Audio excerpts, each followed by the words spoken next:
never slow up, no I don't take shit. I got no love for the fakeness. If you wanna play tough and wanna hate this, I'll always show up. I don't ever slow up, no I don't take shit. Selamat datang kembali di pembahasan Battle Through the Heaven versi novel. Buat kalian semua yang telah stay di channel ini, terima kasih banyak ya. Dan jangan lupa untuk kalian semua untuk like, subscribe, dan share. Oke, terima kasih.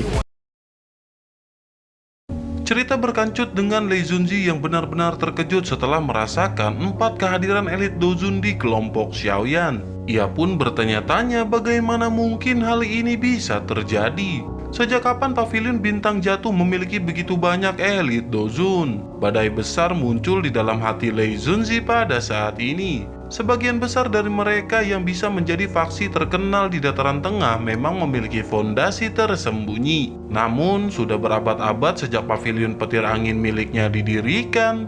Jika dihitung sejarahnya, bahkan lebih lama dari pavilion bintang jatuh. Namun, fondasi untuk mengeluarkan 3 ahli kelas Dojun sedikit terlalu kaya. Sementara itu, kedua lelaki tua berjubah binatang di samping Lee Junzi juga memiliki sedikit perubahan ekspresi pada saat ini. Akhirnya, mereka mulai merasa bahwa segala sesuatunya menjadi merepotkan. 4 orang elit Dojun, bahkan jika seseorang meringkas pada ahli puncak dari kedua klan mereka, kemungkinan mereka tidak akan membuat sosok seperti itu. Pria tua berjubah harimau yang hendak berbicara tiba-tiba menghentikan tindakannya. Setelah melihat wajah dingin sedingin es Xiaoyan, ia pun tidak mampu untuk berkata-kata.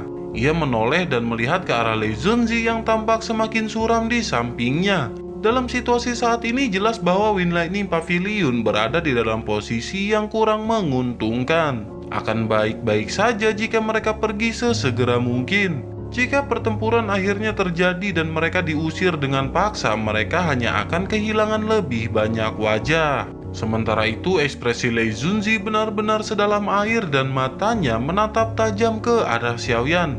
Sesaat kemudian ia pun akhirnya berkata bahwa Xiaoyan benar-benar anak nakal yang hebat. Jika ia tahu hal ini pada saat itu, maka ia secara pribadi akan membunuh Xiaoyan. Menanggapi hal itu, Xiaoyan pun hanya tersenyum sedikit dan mengabaikan perkataan dari Lee Junzi. Xiaoyan pun segera memerintahkan mereka untuk pergi dan senyum di wajah Xiaoyan menyebabkan hati Lee Junzi meledak menjadi kemarahan yang tak ada habisnya. Namun dalam situasi ini ia juga mengerti bahwa dengan kekuatan kelompok Xiaoyan itu sudah cukup untuk menjatuhkan mereka secara paksa ke bawah gunung. Sementara itu para ahli dari suku Heaven Demon Phoenix juga belum tiba. Pada saat itu secara alami akan ada kesempatan bagi bajingan kecil ini untuk menangis. Akhirnya Lee Junzi pun melambaikan tangannya setelah dengan paksa menekan amarah di dalam hatinya. Setelah itu, ia berjalan menuju jalan gunung yang menuju ke kaki gunung dengan ekspresi suram. Lee Junzi pun segera berkata ketika ia melintasi Xiaoyan bahwa Xiaoyan terlalu dini untuk berbahagia. Diri yang mulia ini akan datang dan mencari pembayaran untuk masalah hari ini. Xiaoyan pun tersenyum, kemudian ia berkata bahwa Xiaoyan akan menunggunya kapan saja. Wajah Lee Junzi sekali lagi berkedut saat melihat situasi ini. Ia tiba-tiba melambaikan lengan bajunya dan memimpin seluruh kelompoknya untuk pergi. Sorakan pun segera meletus di antara para murid pavilion bintang jatuh saat mereka menyaksikan para murid pavilion petir angin yang tampak menyedihkan mundur dari tempat ini. Mata mereka mengandung rasa hormat tambahan ketika mereka melihat ke arah Xiaoyan. Ketika harga diri mereka diinjak oleh orang lain, Xiaoyan telah memimpin mereka untuk mendapatkan kembali harga diri mereka. Pada saat ini, para murid ini untuk pertama kalinya merasakan bahwa pavilion bintang jatuh mungkin menjadi semakin kuat jika mereka memiliki kepala pavilion junior seperti itu. Sementara itu, Muking Luan yang esmoninya tegang juga diam-diam menghela nafas lega. Ia diam-diam melirik ke arah Xiaoyan yang berada di sampingnya. Orang ini tidak sedikit pun takut bahkan ketika menghadapi seorang ahli yang terkenal di dataran tengah seperti Lee Junzi. Poin ini benar-benar berbeda dari Xiaoyan beberapa tahun yang lalu. Setelah itu, Xiaoyan pun tersenyum sebelum akhirnya memerintahkan mereka untuk menyiapkan tenda terlebih dahulu. Perintah Xiaoyan saat ini tidak diragukan lagi memiliki bobot yang dalam di hati para murid pavilion bintang jatuh. Oleh karena itu, semua murid dari Pavilion Bintang Jatuh merespon dengan baik setelah mendengarnya berbicara. Mereka pun segera berpencar dan sekali lagi mendirikan tenda. Sementara itu, Xiaoyan perlahan berjalan ke tepi puncak gunung dan matanya menyipit saat ia melihat ke arah tengah pegunungan. Tetua Hu yang berada di belakang Xiaoyan segera berkata bahwa arah itu adalah tempat di mana sisa-sisa kuno ini muncul. Xiaoyan mengangguk sedikit dan ia bisa merasakan bahwa ada beberapa busur terdistorsi di ruang tersebut. Jelas pemiliknya telah menempatkan penghalang yang sangat kuat pada sisa-sisa kuno ini. Setelah itu, Tetua Hu pun lanjut menjelaskan bahwa ada banyak bahaya di dalam peninggalan kuno ini. Cukup banyak boneka kuno yang sangat kuat menjaga tempat itu. Selain itu, ada juga beberapa jebakan aneh dan bahkan seseorang elit Dozun tidak akan berani untuk ceroboh. Sisa-sisa kuno tersembunyi di dalam segel spasial. Sesekali beberapa garis retakan akan muncul pada riak spasial dan cukup banyak orang kuat yang menerobos masuk selama periode waktu ini. Namun, kebanyakan dari mereka akhirnya melarikan diri dengan menyedihkan darinya. Xiaoyan pun mengangkat alisnya dan berpikir tampaknya peninggalan purbakala ini tetap tidak boleh diremehkan meskipun telah mengalami begitu banyak laluan waktu. Tetua Hu lanjut menjelaskan, namun meskipun begitu tidak ada elit Dozun yang memasukinya sampai sekarang. Segel spasial ini memiliki kemampuan pembatasan. Jika seorang elit Dozun mencoba masuk dengan paksa, maka hal itu akan memicu serangan balik segel yang sangat kuat. Segel yang ditempatkan oleh seorang elit Doseng bukanlah sesuatu yang Dozun biasa berani uji dengan tubuhnya, meskipun segel itu telah mengalami waktu yang tak terhitung jumlahnya. Xiaoyan pun mengerutkan keningnya setelah mendengar tidak adanya Dozun yang masuk ke sana. Bukankah itu berarti ia juga tidak bisa masuk? Tetua Hu segera berkata bahwa ketua junior tidak perlu khawatir. Segel ini sudah sangat tipis dan paling-paling segel ini akan secara bertahap menyebar setelah beberapa hari lagi. Tanpa pertahanan segel, elit Dozun juga akan dapat memasukinya dengan aman. Saat ini ada cukup banyak ahli Dozun di sekitar peninggalan kuno yang sedang menunggu saat tersebut. Xiaoyan pun menghela nafas lega setelah mendengar hal tersebut. Matanya menyapu pegunungan hijau subur di sekitarnya dan dengan persepsi spiritualnya yang tajam, ia memang bisa merasakan aura agung yang sangat samar. Sebuah kejutan tanpa sadar melintas di matanya pada saat ini. Xiaoyan pun segera bertanya apakah Tetua Hu menemukan seseorang dari Hall of Soul. Tetua Hu sedikit mengerutkan keningnya setelah mendengar hal ini. Ia segera berkata bahwa ia belum pernah melihat mereka sampai saat ini. Namun orang-orang itu biasanya aneh dan tidak terduga. Bahkan jika mereka datang, kemungkinan mereka berdua tidak akan dapat menemukan mereka. Namun berdasarkan tebakan dirinya, rumor tentang peninggalan purbakala ini disebar cukup luas. Hall of Soul kemungkinan juga akan ikut campur, namun mereka tidak tahu berapa banyak ahli yang datang. Xiaoyan pun tersenyum dan sedikit mengangguk dan rasa dingin melintas di matanya. Tak lama setelah itu, Mu King Luan pun dengan lembut mulai berbicara. Yang perlu Xiaoyan khawatirkan di Bone Mountain Range ini bukanlah Hall of Soul. Menjadi pemilik tempat ini, Nine Shirin Deep Ground Python adalah hal yang paling merepotkan untuk dihadapi. Tidak hanya orang-orang ini memiliki jumlah yang besar, tetapi ada banyak ahli di antara mereka. Bahkan suku Heaven Demon Phoenix tidak mampu bertukar pukulan dengan mereka. Namun ia merasa sedikit ada yang aneh karena mengingat karakter dari mereka sebenarnya tidak memilih untuk menutup pegunungan. Namun sebaliknya, mereka malah membiarkan berita ini untuk menyebar. Mendengar hal itu, Tetua Hu pun menggelengkan kelapanya sebelum akhirnya berkata bahwa saat ini suku Nine Shirin Deep Ground Python bahkan tidak dapat menjaga diri mereka sendiri, di mana mereka akan menemukan upaya untuk datang dan mengelola sisa-sisa kuno ini. Mu King Luan pun seketika terkejut dan bertanya apa yang dimaksud dengan tidak bisa mengurus diri sendiri. Apakah yang telah terjadi? Tetua Hu segera berkata bahwa ia juga tidak yakin mengenai hal ini. Namun dari informasi yang mereka tanyakan, beberapa ahli dari suku Nine Shirin Deep Ground Python telah menghilang dengan cara yang membingungkan baru-baru ini. Seorang elit Dozun dari Nine Shirin Deep Ground Python termasuk di antara para ahli yang hilang ini. Saat ini mereka dengan gila-gilaan mencari si pembunuh. Hal yang benar-benar tidak bisa dipercaya adalah bahwa orang yang telah menyerang suku ini sebenarnya adalah seorang diri. Ekspresi Xiaoyan dan Mo Qingluan sangat terkejut saat mendengar kata-kata ini. Siapakah orang kuat yang berani menyerang suku tersebut sendirian? Xiaoyan pun segera pulih sebelum akhirnya berkata untuk melupakan permasalahan ini. Masalah ini tidak ada hubungannya dengan mereka. Lebih baik saat ini mereka diam-diam tinggal di puncak gunung ini selama beberapa hari dan terus memantau aktivitas peninggalan purbakala ini. Selain itu, beritahu semua orang untuk tidak berjalan di sekitar tempat tersebut. Akan merepotkan jika adanya beberapa permasalahan yang dibuat di sini. Setelah mengusir orang-orang dari Wind Lightning Pavilion, kelompok Xiaoyan pun menetap dan mendirikan tenda di puncak gunung ini sekali lagi. Selama beberapa hari berikutnya, para murid dari Pavilion Bintang Jatuh telah mematuhi perintah Xiaoyan. Tidak satu pun dari mereka meninggalkan puncak gunung dan mereka menghabiskan hari mereka dengan latihan dan sparring. Singkat cerita, 3 hari pun telah berlalu dengan Xiaoyan yang pada malam hari sedang berlatih. Di tengah latihannya, sedikit suara angin yang terbelah tiba-tiba bergema di langit malam. Suara ini mungkin samar tetapi masih bisa dirasakan oleh Xiaoyan. Dengan segera ia pun menoleh dan melihat sosok hitam menyelam dari langit malam seperti elang tua. Kedua tangan orang ini disatukan dan sebuah tenda mengeluarkan suara pecah. Setelah suara tenda pecah, terungkap Zian yang sedang tertidur lelap di dalamnya. Namun dengan persepsi Zian yang cukup kuat, ia pun tiba-tiba melebarkan matanya tepat ketika tendanya terkoyak.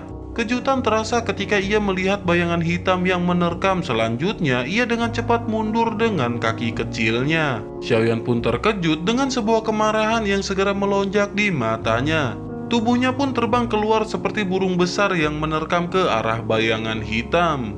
Ketika Xiaoyan mendekat, ia mulai secara bertahap menyadari bahwa ukuran bayangan hitam itu jelas halus dan kecil. Bahkan samar-samar Xiaoyan bisa melihat beberapa lekukan yang dibentuk di pakaiannya. Sosok bayangan tersebut menggunakan topeng ganas yang dikenakan di wajahnya menyebabkan ia tampak sangat misterius. Tak lama setelah itu, lampu hijau aneh tiba-tiba meletus dari bawah topeng hantu tersebut. Lampu hijau ini menyala dan menyinari wajah Zian yang sedang mundur. Zian pun seketika merasakan pandangannya menjadi kabur saat cahaya bersinar ke arah wajahnya. Bahkan pikirannya saat ini menjadi sedikit linglung oleh karena cahaya tersebut. Ki ungu tiba-tiba muncul di wajahnya sementara pikiran Zian linglung karena cahaya tersebut. Naga ungu sepanjang 1/2 meter muncul di permukaan dan segera melengkung dan naik sambil meraung ke arah langit. Bayangan hitam dengan topeng hantu tersebut pun langsung tercengang saat ia melihat naga ungu dari wajah Zian. Ia pun segera bergumam mengapa bukan ular yang keluar. Tak lama setelah itu ledakan pun segera terjadi bersamaan dengan tenda di sekitar seluruh tempat segera pecah sementara bayangan hitam itu terkejut. Dokter peri kecil Tianhuo Zunzi dan Xiongzhan segera melintas dan muncul. Xiaoyan pun berteriak meminta mereka untuk mengawasi Zian sementara tubuhnya bergerak dan muncul di depan sosok bayangan hitam. Xiaoyan pun mengepalkan tangannya dan api ungu coklat segera muncul berubah menjadi tangan besar yang dengan keras menghantam kepala sosok bayangan hitam. Sosok bayangan hitam pun buru-buru mundur saat menghadapi serangan ganas dari Xiaoyan. Cahaya hijau yang tidak biasa melintas di bawah topeng hantu dan dengan mudah menerima tangan api besar. Setelah itu, sosok tersebut pun bergerak dengan cepat bergegas keluar dari puncak gunung. Jelas ia juga sadar bahwa tidak ada gunanya untuk tinggal lebih lama lagi. Wajah Xiaoyan pun tenggelam saat melihat hal ini dan orang ini terlalu tidak biasa. Apalagi targetnya adalah Zian dan jika ia tidak menangkap dan menginterogasinya pasti akan ada banyak masalah di masa depan. Cahaya perak pun melintas di bawah kaki Xiaoyan sebelum akhirnya ia segera mengejar sosok bayangan hitam. Tubuhnya pun segera muncul di kepala sosok bayangan hitam dengan api menyebar di tinjunya dan dengan keras dilesatkan. Setelah merasakan angin kencang yang meletus dari atas kepalanya, lampu hijau di bawah topeng hantu orang bayangan hitam ini sekali lagi menyala. Dengan segera bayangan hitam yang kuat tiba-tiba muncul di belakangnya dengan cara yang aneh. Air hitam pekat segera menutupi tinju sosok ini dan dengan keras bertabrakan dengan pukulan api Xiaoyan. Ledakan pun terjadi menimbulkan badai menakutkan yang menyebar ketika kedua tinju bertabrakan. Tubuh Xiaoyan bergetar dan ia mundur beberapa langkah, sementara sosok manusia yang kuat tersebut pun mundur 2 langkah terus-menerus sebelum tubuhnya bergetar dan sekali lagi menghilang dengan cara yang aneh. Pada saat Xiaoyan telah pulih, orang bayangan hitam tersebut pun sudah bergegas ke pegunungan yang dalam dan luas. Mata Xiaoyan pun melihat ke arah tempat bayangan tersebut mulai menghilang dan ia sedikit mengerutkan keningnya. Orang ini tidak secara langsung bertukar pukulan dengan Xiaoyan, oleh karena itu ia tidak dapat menyelidiki kekuatan pihak lain. Namun lampu hijau yang tidak biasa tersebut membuatnya merasakan bahaya. Ia pun bergumam bahwa ia ingin tahu dari mana asal orang ini. Mengapakah ia menyerang Xian? Tak lama beberapa suara angin membelah tiba-tiba muncul dan dengan segera beberapa sosok dengan cepat bergegas. Tubuh mereka berhenti ketika mereka melewati Xiaoyan dan menatap tajam ke arah Xiaoyan. Tak lama salah seorang dari mereka berkata bahwa ada aura dari orang itu di sini. Apakah mereka perlu membawa orang-orang ini kembali untuk diinterogasi? Mata Xiaoyan pun dengan hati-hati mengamati keempat orang yang baru saja muncul. Aura mereka cukup kuat, dengan 3 di antara mereka telah mencapai puncak kelas Dozong, sementara yang memimpin mereka sudah berada di kelas Dozun. Aura gelap dan dingin yang sangat jelas melekat pada mereka menyebabkan seseorang takut meremehkan mereka. Xiaoyan pun menyapu matanya sebelum menghentikannya pada pupil vertikal khusus orang-orang ini. Xiaoyan pun seketika menyadari bahwa mereka adalah anggota suku Nine Shirin Deep Ground Python. Sementara itu pemimpin tua berjubah abu-abu melirik ke arah Xiaoyan dengan ragu-ragu. Ia bisa merasakan bahwa pihak lain juga merupakan seorang elit di tingkat Dozun. Yang terbaik bagi mereka adalah tidak menimbulkan masalah tambahan pada saat ini. Oleh karena itu, ia pun menggelengkan kelapanya dan langsung mengalihkan pandangannya ke hutan pegunungan. Ia pun melambaikan tangannya dan berkata agar semua orang untuk mengejar sosok tersebut. Tubuh pemimpin tersebut pun berubah menjadi bayangan hitam yang bergegas menuju hutan diikuti 3 pria besar lainnya. Melihat hal tersebut, Xiaoyan pun bergumam sepertinya orang bayangan hitam dari sebelumnya adalah orang misterius yang telah membalikan suku Nine Shirin Deep Ground Python baru-baru ini. Namun mengapakah ia menyerang Xian? Xiaoyan merenung sejenak sambil membawa keraguan ini di dalam hatinya. Setelah itu ia pun berbalik dan kembali ke puncak gunung. Pada saat ini semua orang di puncak gunung telah terbangun karena situasi yang tidak terduga sebelumnya. Kelompok dokter peri kecil buru-buru maju menemui Xiaoyan setelah melihat Xiaoyan kembali. Xiaoyan pun segera mendarat dan menjelaskan masalah apa yang ia dapatkan sebelumnya. Semua orang seketika terkejut saat mereka mendengar bahwa penyerang sebelumnya adalah pembunuh misterius yang telah menyebabkan kegemparan baru-baru ini. Sementara itu di sisi lain Xian terlihat kesal kemudian bertanya siapakah ular besar yang bau tersebut. Xian pun menggosok alisnya dengan ekspresi serius melintas di wajah kecilnya sebelum akhirnya lanjut berbicara. Ketika lampu hijau orang itu bersinar lebih awal, Xian merasa seperti hampir dikendalikan olehnya. Namun beruntung ia memiliki perlindungan dari garis keturunannya. Meskipun ia tidak akan sepenuhnya dikendalikan olehnya, namun ia masih akan kehilangan kemampuan bertahannya untuk waktu yang singkat. Kelompok Xiaoyan jelas terkejut ketika mereka mendengar kata-kata Xian. Sementara itu Tian Huozunzi pun mengerutkan keningnya dan berkata bahwa orang ini benar-benar aneh. Ia sebenarnya mampu mengendalikan pikiran orang lain.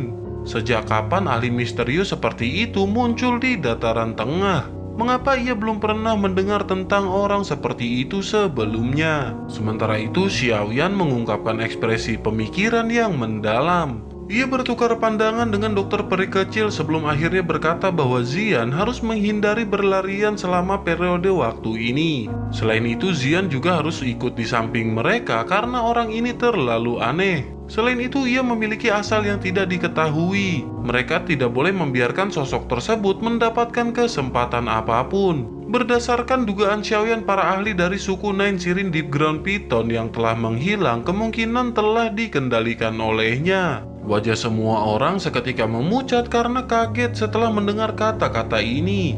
Dokter peri kecil segera berkata bahwa kemampuan untuk mengendalikan orang lain seperti ini adalah sesuatu yang belum pernah ia dengar sebelumnya. Bahkan beberapa dari teknik dosonik yang dapat membingungkan pikiran seseorang akan mengalami kesulitan untuk sepenuhnya mengendalikan seorang elit dozun. Xiaoyan juga mengangguk karena dunia ini memang dipenuhi dengan misteri. Setelah itu Xiaoyan pun melihat ke sekelilingnya sebelum akhirnya memerintahkan semua orang harus lebih berhati-hati selama beberapa hari ini.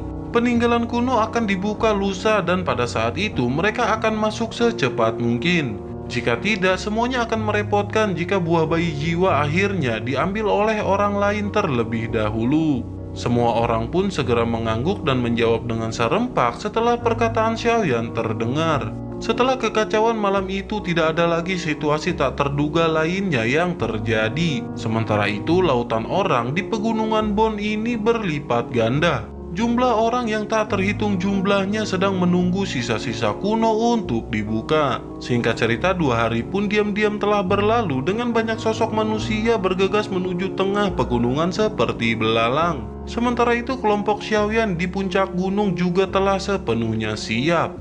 Karena masuk ke dalam sisa-sisa kuno terlalu bahaya, maka hanya kelompok kecil Xiaoyan yang akan memasukinya. Para murid dari Paviliun Bintang Jatuh dan kedua sesepuh akan tetap di sini dan menunggu mereka. Xiaoyan pun berdiri di sisi puncak gunung dan melihat sosok manusia dari segala arah. Ia tanpa sadar menggelengkan kelapanya karena tak menyangka peninggalan purbakala ini ternyata memiliki daya tarik yang begitu menakutkan. Xiaoyan pun segera melambaikan tangannya dan mengajak semua orang untuk segera pergi. Tubuh Xiaoyan memimpin untuk berubah menjadi sinar cahaya yang bergegas menuju ke tengah pegunungan. Dokter peri kecil dan yang lainnya pun mengikuti Xiaoyan dari belakangnya. Pada saat ini, keaktifan yang cukup mengejutkan tidak diragukan lagi telah meletus di pegunungan Bon ini. Dengan persepsi luar biasa Xiaoyan, ia bisa merasakan aura samar di sekitar pegunungan yang telah lama diam mulai bergerak pada saat ini. Mereka berubah menjadi banyak sinar cahaya yang bergegas ke puncak gunung. Tak lama, kelompok Xiaoyan pun sampai di luar lingkaran spasial dan mulai bersiap untuk masuk. Banyak sosok manusia yang juga sama-sama menunggu sebelum akhirnya ledakan pun segera terjadi. Seluruh langit ini tiba-tiba meletus menjadi sedikit riak dan membuat orang tiba-tiba berbalik ke arah lautan tulang. Banyak orang pun yang seketika bersiap untuk masuk, sementara itu dibandingkan dengan orang-orang ini, ekspresi Xiaoyan berubah ketika ruang pecah. Xiaoyan pun segera memerintahkan mereka untuk mundur dengan cepat dan ia segera meraih Ziyan di sampingnya dan jari-jari kakinya menekan cabang pohon. Setelah itu tubuhnya tiba-tiba ditarik ke belakang. Dokter peri kecil dan yang lainnya juga bereaksi dengan cepat dan mereka segera mundur tanpa ragu-ragu. Bersamaan dengan kelompok Xiaoyan yang mundur, ada juga cukup banyak sosok manusia di pohon-pohon besar di sekitarnya tiba-tiba mundur. Jelas saat ini mereka juga telah menemukan sesuatu dan memutuskan untuk mundur. Tak lama ledakan lain terjadi dengan riak spasial yang liar dan ganas memusnahkan orang-orang yang menyerbu di depan seperti sedang memotong gandum. Beberapa ahli di belakang juga akhirnya menemukan bahwa ada sesuatu yang tidak beres. Ekspresi terkejut pun muncul di wajah kelompok dokter peri kecil ketika mereka melihat kekuatan penghancur yang diciptakan oleh riak spasial ini. Tempel spasial yang menakutkan. Hal itu sebenarnya masih memiliki kekuatan ofensif yang menakutkan bahkan setelah bertahun-tahun. Ini memang layak menjadi sisa-sisa yang ditinggalkan oleh seorang elit doseng. Xiaoyan pun tersenyum sebelum akhirnya ia melambaikan tangannya dan tubuhnya berubah menjadi sinar cahaya yang melesat ke lautan tulang. Pada saat yang sama, banyak ahli yang telah berhasil menghindari riak spasial sebelumnya juga menggerakkan tubuh mereka dan berubah menjadi banyak sosok buram yang bergegas ke lautan tulang. Setelah kelompok Xiaoyan bergegas masuk, mereka menemukan bahwa ada puncak gunung yang menjulang tinggi seperti kontur besar yang samar-samar hadir di dalam lautan tulang. Melihat dari kejauhan, seolah-olah ada binatang buas purba yang merayap di bawah lautan tulang menyebabkan hati seseorang merasa terkejut. Kecepatan terbang kelompok Xiaoyan pun tanpa sadar menjadi lambat saat melihat kontur besar ini. Dari badai spasial sebelumnya, mereka mengerti bahwa tempat ini bukanlah tempat yang ramah. Jika mereka tidak berhati-hati, mungkin saja mereka kehilangan nyawa di tempat ini. Mengikuti pendekatan bertahap mereka, kabut putih yang tergantung di dalam lautan tulang juga secara bertahap menjadi lebih tipis. Hal besar juga akhirnya muncul di depan pandangan kelompok Xiaoyan. Hal itu adalah aula besar, dan aula tersebut adalah aula besar 10.000 meter yang tampak seperti gunung kecil. Aula tersebut berwarna merah cerah dan melihat dari kejauhan tampak seolah-olah nyala api naik darinya, tampak sangat mencolok di tengah lautan tulang yang putih padat ini. Xiaoyan pun tanpa sadar menggelengkan kelapanya ketika ia melihat aula besar berwarna merah terang tersebut. Ia memimpin semua orang untuk perlahan-lahan mendarat 100 meter jauhnya dari aula tersebut. Elit Doseng dari zaman kuno benar-benar akan membangun sisa-sisa yang sangat besar. Kemungkinan ia memiliki fondasi yang cukup kaya, dan sepertinya perjalanan ini tidak akan sia-sia. Pada saat ini banyak ahli di luar aula besar berwarna merah terang terus berdatangan. Namun tidak ada yang memilih untuk memimpin dalam melangkah ke radius 100 meter. Mereka yang bisa tiba di tempat ini adalah semua orang dari faksi besar atau yang memiliki kemampuan hebat. Sementara itu di sisi lain, Xiaoyan menyilangkan tangannya di depan dadanya dan menunggu dengan tenang.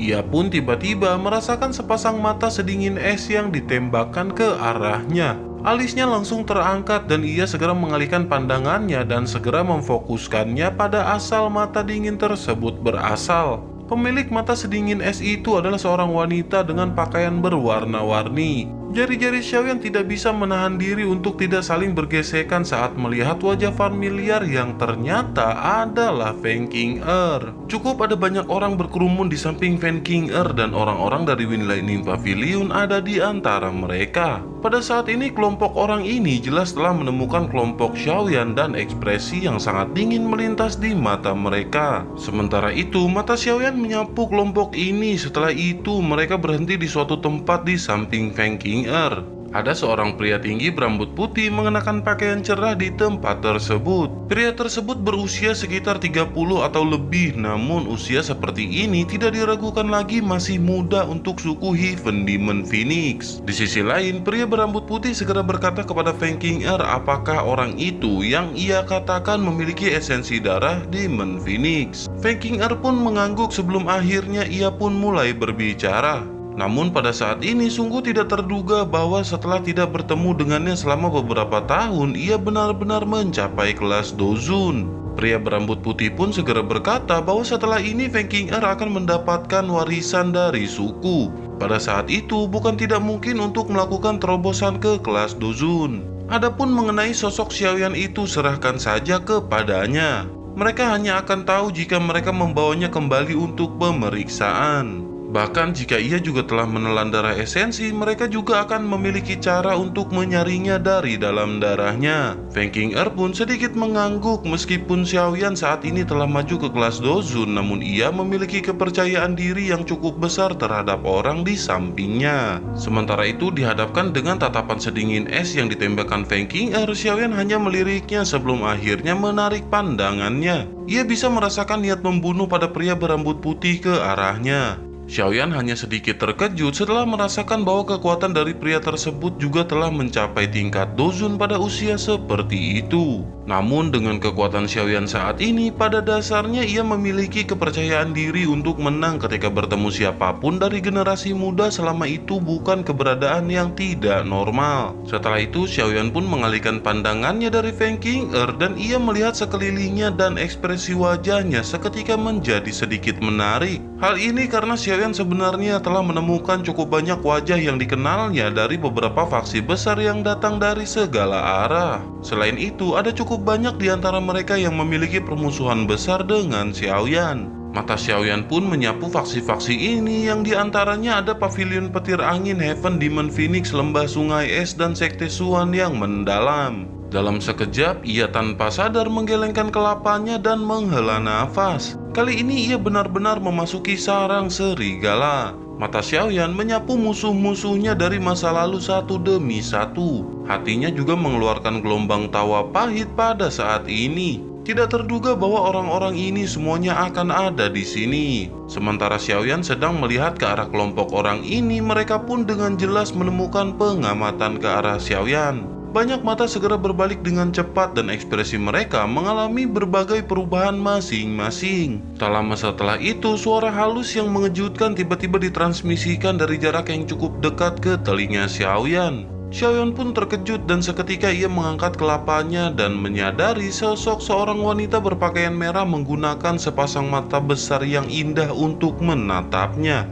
Pikiran Xiaoyan pun seketika bergejolak dan segera mengingatnya bahwa sosok tersebut adalah Tang Huo'er. Alisnya langsung terangkat dan berpikir karena nona muda dari Burning Flame Valley telah tiba, kemungkinan kepala Burning Flame Valley, Tang Zhen, juga seharusnya telah datang. Mata Xiaoyan pun seketika bergeser dan menemukan pria tua yang ternyata adalah Tang Zhen. Tang Zhen pun seketika tertawa di depan banyak mata ahli di sekitarnya.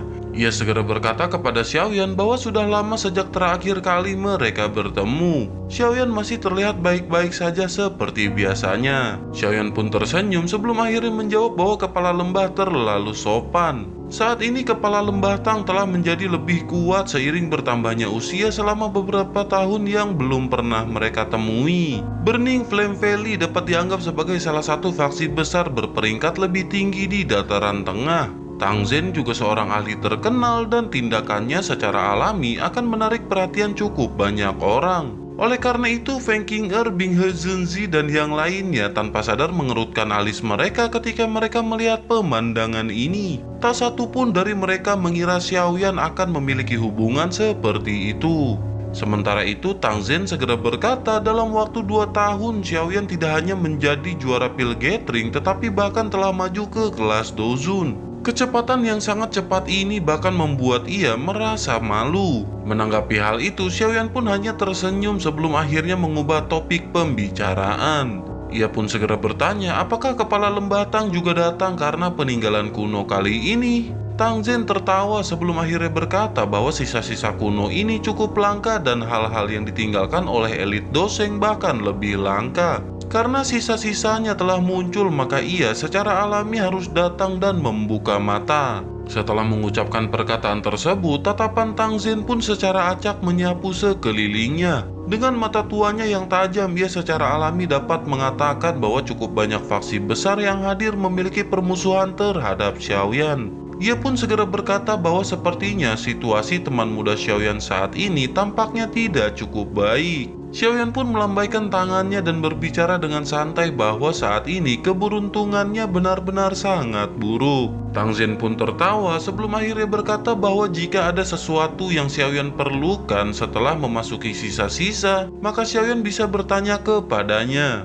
Saat itu Xiaoyan telah membantunya memperbaiki pil bodhisattva api. Oleh karena itu, ia masih berhutang budi kepada Xiaoyan. Xiaoyan pun tersenyum dan mengangguk sebelum akhirnya berkata jika ia benar-benar sampai di tahap itu, maka Xiaoyan pasti akan datang dan mencari bantuan kepala lembah Tang. Setelah mengucapkan perkataan tersebut, Xiaoyan pun mengangkat kelapanya dan menyapu matanya ke sekelilingnya. Saat ini, aula besar telah ditempati oleh lautan manusia yang hitam. Selain itu, berdasarkan momentumnya, sepertinya ada aliran manusia yang tidak ada habisnya berkumpul di sini. Meskipun ini masalahnya, tidak ada yang berani dengan mudah masuk ke radius 100 meter dari aula besar.